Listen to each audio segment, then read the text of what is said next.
wrist is hurting a little bit today, and so having to run that chainsaw, of course you got to have both hands, you know, and you can't do that one-handed, but he's somehow making it work. He amazes me.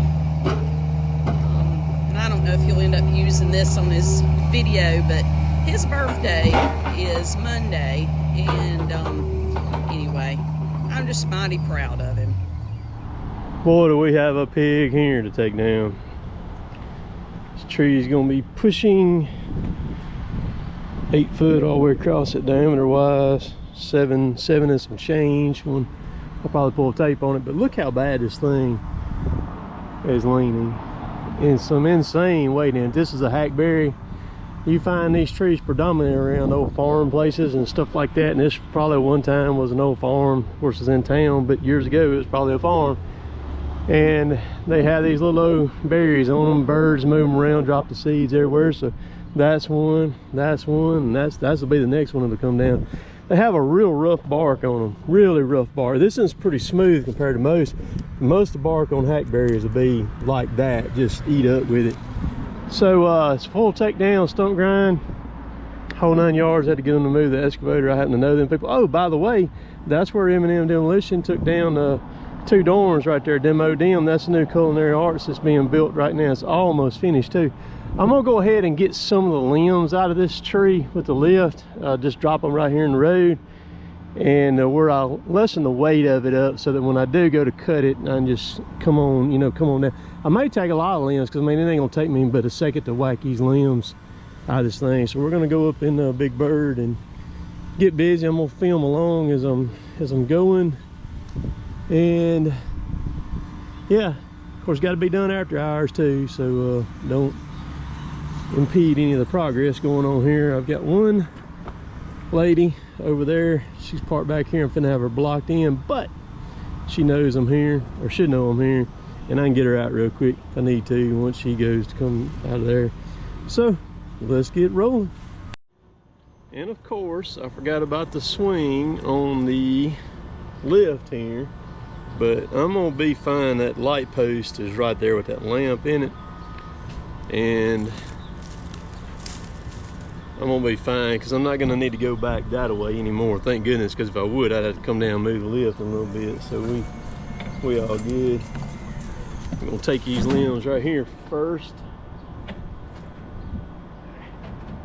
Do you need out?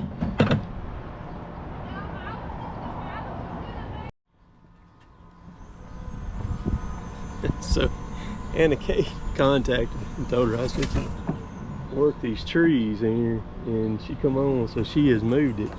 So when I go back down again, I'll put my cones out and I'll completely block this road right here. See what time it is. It's 3:51 in the afternoon on a Friday afternoon.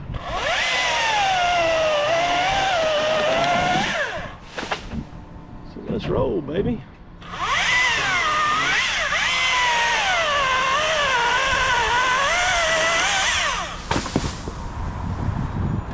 I love running the pole saw in the lift because you don't have to get close. You can just kind of get in a roundabout area, reach out, cut it, and it's, you know, you can cut 3 or 4 limbs a lot of times too with the from where you're at with the pole saw up there.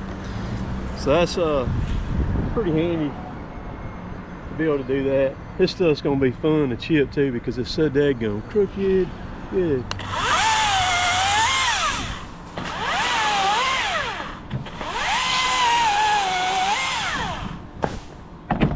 Alright, let's go on out a little bit more.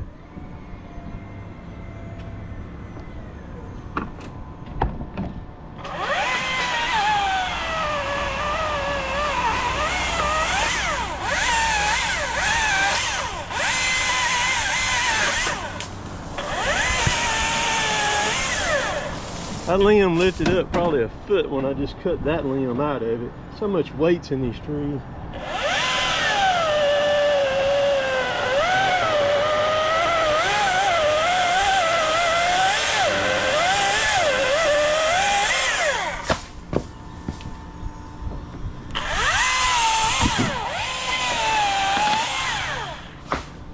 Bomb them, boy. All right, we're gonna cut this whole limb here. Pull the lift in a little bit. We'll cut it with the battery saw. We're running the speed cut nano on this one now. That's a pretty deadly combination.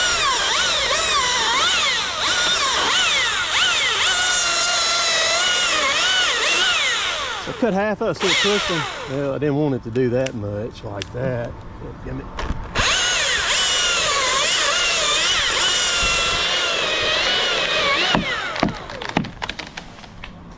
I didn't intend for it to doing that. I got a little too greedy and I cut too much. What I was gonna do was I was gonna cut half and then let it hold and then cut the other half. That way I went down and cut the whole thing at one time.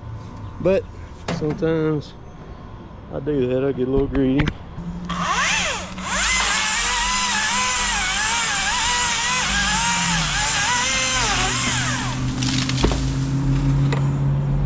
The cool thing about the lift, you can just move and get out of the way.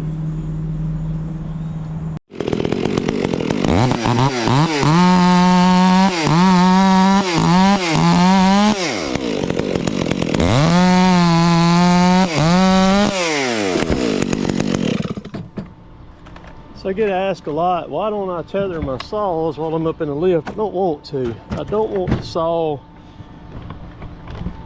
tethered to the lift at all. I mean, like this right here, this strap right there is ready to hold 5,400 pounds. I think in the right situation, if it hung bad enough, it could snatch this lift down. I'd rather lose the saw, drop the saw, if something push come to shove, than I would have it attached to this lift that I'm in right now. So that's the reason why I don't do it. I've never had an issue except for one time with a battery saw. It's back in March of this year. It's cutting a tree. Me and Brad were working together. We were taking down that one that was hung across the yard. I didn't have the camera filming, but we were fixing to cut that dang gum that was bowed so bad. And man, as soon as I touched that thing, it went off like a shotgun.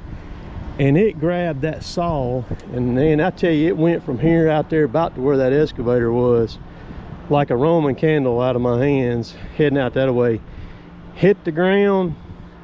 They put it right back on the rope. Mike picked it up. He said, man, it looks fine to me, and sent it right back up the rope to me, and I went right back to cutting. The only thing it did do was it bent the bar on it just a little bit, and I pulled it off, straightened it out, and put it right back on there. But I'd rather saw just go. If that situation comes, I don't want it attached to the lift. And I'm pretty careful on my cuts on how I make them as to you know, what ends up happening, you know, as the limb starts to move.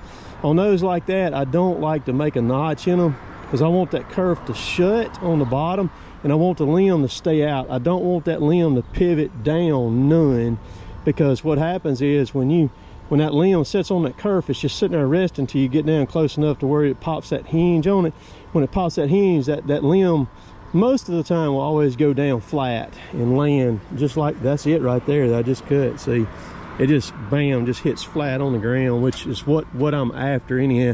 Whereas like it'll tilt like that and go down nose first, and it, you know, I have had them knock chunks out of pavement before like that. They've hit so hard. All right, same thing on this one. I've cut the end of it out there.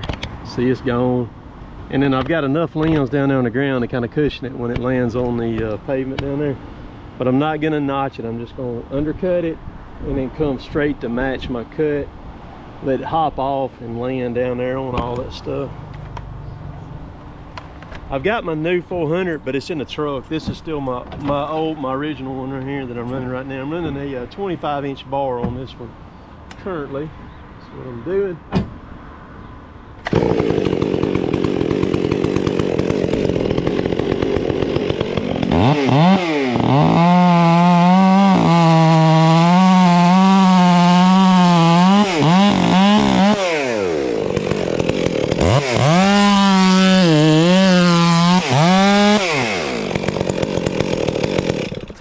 You see what I'm talking about? See that curve closed right there? Maybe you can see it, and it's just sitting there on it. It's waiting on me to pop that hinge. And when that thing leaves, it'll leave really flat right there when it goes to go down.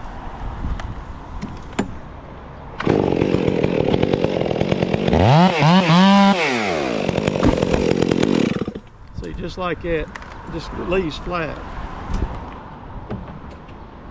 I'm not cutting any of the ends out of it. I can't reach out there to it, but it's not that far above the pavement, and there's enough limbs point down, it's going to be springy enough where it's not going to hurt anything. So I'm just going to undercut it a little bit right here with the 400 and then slam and drop it. I'll probably cut the stub off, and I'll probably reach out over there and cut that one off with the pole saw, since I'm right here close to it like that.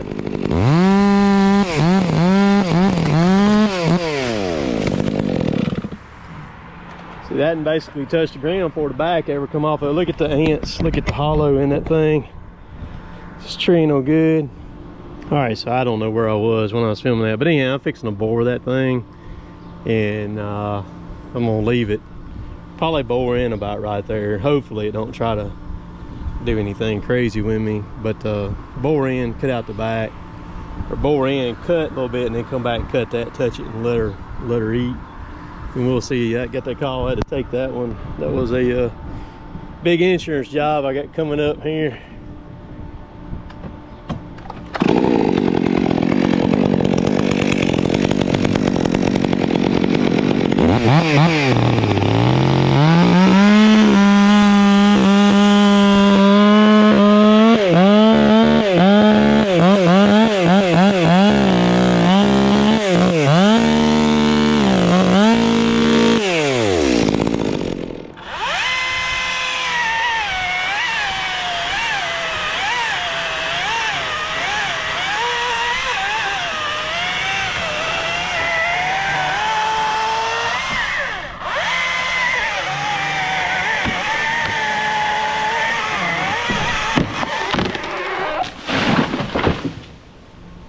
That made a thud. That's the reason why I didn't want to be up there nowhere near it. There. Worked out really nice. This is what it looks like. I got a lot of top out of it, that one whole big fork off of it. It's ready to fall now. I've got it notched. The only reason it has not hit the ground yet. Oh, she finally cranked up. So that's Miss Darlene right there. Been waiting on her to leave. Her brake lights are on, because she's finna get blocked in. Well, I could have got her across the grass over there, but I'm finna drop this tree right in the road toward that excavator over there. Look at this notch in this thing, man. It's like hoss. All right, come on. There she goes. She's moving.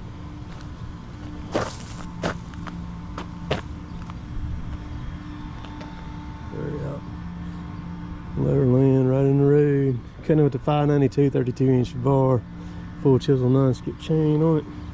Block the road right here, because once I get over there, I'm not going to be able to see back this way. You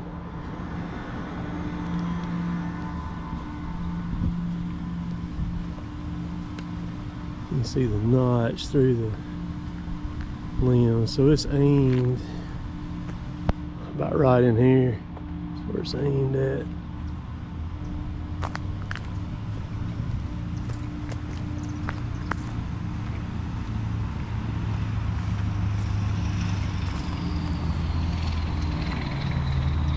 So, let's see. I may try boring it with the 592 cell ants in it. Go in black. So there's rot in the center of it. So an interesting fact about these trees. A lot of people ask me how old do I think they are, or how old they are. So Mr. Pichelle came by here, and he lives over across the street. And he knows a lot about the history of the W. These trees, he says, were actually planted back in the 1920s by the president of the W at the time, Mr. Fant. I don't know if it was Dr. Fant or just Mr. Fant, so I'm not sure on that. But the president of the W, so these trees are going to be 100 years old. That's what they're going to be. He said he had a fascination with hackberries. So that's pretty interesting. But if you want to see a monster, show enough monster, right there. That one right there is easily going to be pushing 10 foot or so all the way across. Look at the rot hollow in that thing. That tree ain't nothing but a shell. That will be the next one probably. Got a bunch of root girdling going on right here on it. It's surprising they've survived as well as they have this many years. See all the exposed roots been getting mowed on forever and ever and ever. And you're gonna have that. I mean, this tree's 100 years old. You can see how bad that one's leaning out of the road. Can you imagine the liability? That tree, somebody walking through here or driving through here, and that tree fell on top of them while it's like that. So that's the reason why it's coming down. All right, I get asked about saws all the time. What's my favorites and blah blah blah. So I have favorites in each class. I would consider the 592 the big bore class, which is going to be the equivalent to the 661 steel. The 592 is in a different atmosphere than the 661 steel is. That saw is an absolute freaking beast. That saw does not play. That saw will hurt you. It's got so much power. It's just crazy. And I've got a 661, but it will not run. It don't run like that saw right there. So in the big bore category, that saw wins the battle. So if you want me to go through them in the small bore category, the 50 cc's, the 550 XP Mark II, which is a Husqvarna product, it wins that battle against the 261. The other stuff, the mid-range stuff, the steel gets that as far as I'm concerned. Like the 400, which would be, you know, the 362, the 400, the 562 Husqvarna. The 562 Husqvarna is probably my least favorite saw out of all of them. Top panel stuff, Husqvarna on that too. Battery stuff. So we're going to fire her up and we're going to let her eat here. Try to bore it with that saw.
I felt all that mess when I bored into it.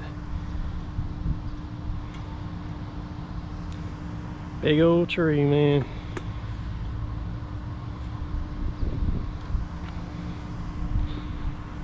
Big old tree.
was kind of surprised that I was able to chip pretty much everything that could chip and got it on that one load. There's a few more limbs I can chip, but I've got the chip trailer full now. Throw one chunk up in the back of it there, you'll see.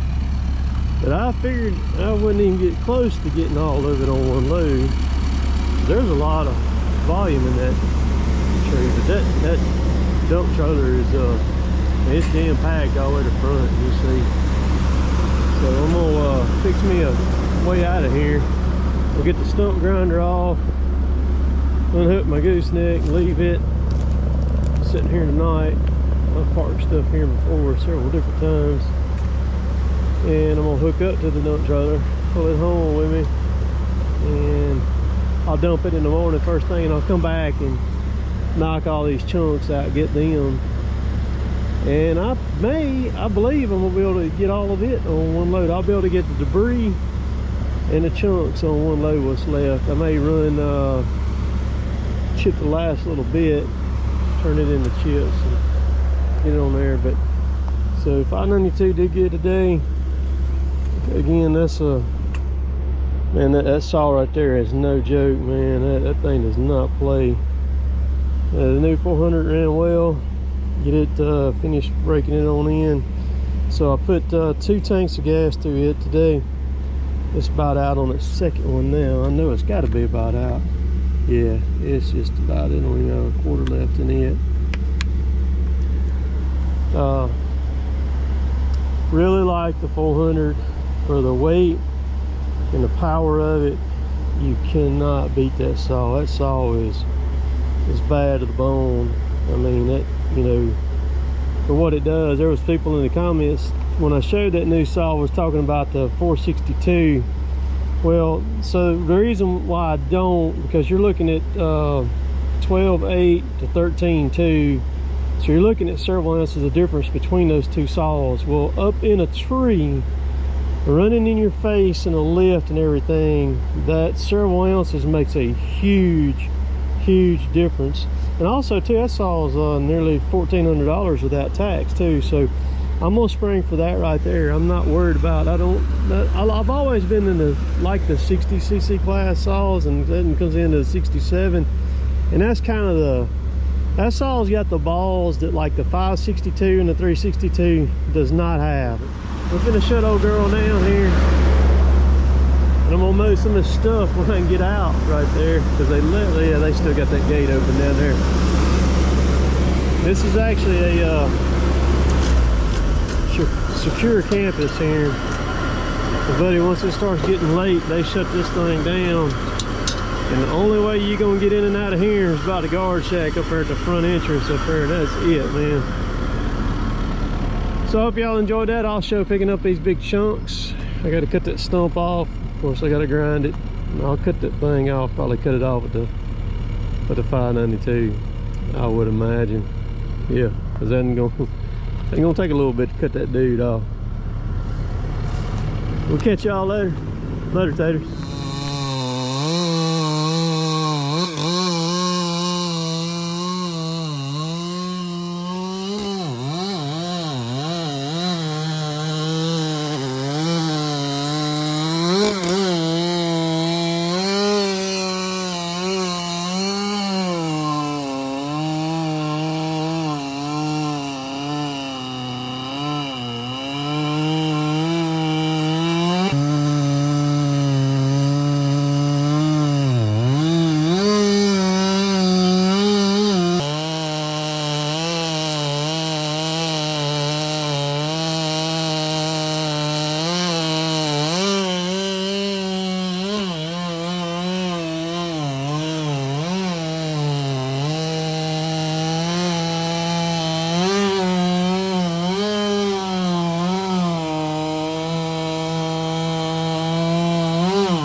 Tim's wrist is hurting a little bit today, and so having to run that chainsaw, of course you got to have both hands, you know, and you can't do that one-handed, but he's somehow making it work. He amazes me. And I don't know if he'll end up using this on his video, but his birthday is Monday, and anyway, I'm just mighty proud of him. All right. Come all the way over here and you show the measurement right there. So how much is it? It's 7 foot 8 inches. Wow. 92 inches. Yeah, that is really huge. And I mean, just the size of these pieces over here is just amazing. Yeah. Yep.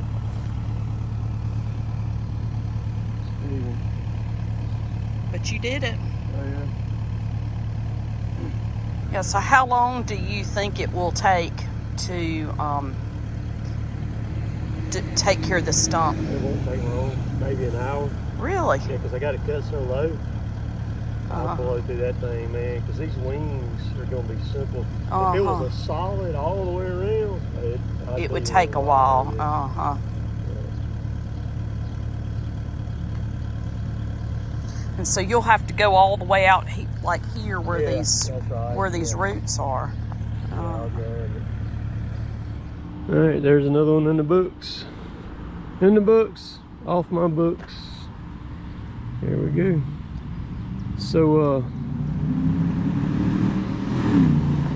gosh, sounds good. Took me an hour and 7 minutes was all to grind that whole stump out. I learned several things recently with the stump grinder, and also I took turned the super sweep off, and that sped it up a lot, so you can't even tell there was a tree even there. I'm sure I'll be back for much more longer probably, and be taking that one down right there, because this life expectancy is closing on down. You know, trees they're like humans, they're not gonna make it forever. This one right here ain't too sporty either. Just gotta look up in it in the top. Look at all the hollow spots and everything's got up in it. Yep. So anyway, let's go.